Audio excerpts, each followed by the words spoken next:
आज 2 दिवस नुसता मुसळधार पाऊस पडतोय. त्याच्यात आज रविवार, सगळीच घरात. सकाळी नाश्ता वगैरे करून झाला.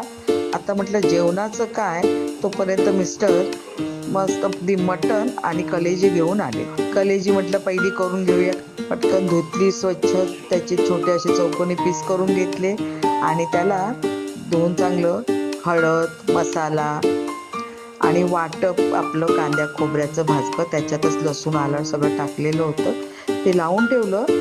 एकीकडे कुकरमध्ये तेल तापत ठेवलं. तेल चांगलं तापल्यावर त्याच्यात तेजपत्ता टाकलं आणि हा मसाला वगैरे लावून ठेवलेली कलेजी त्याच्यात टाकून चांगली तेलात परतून घेतली.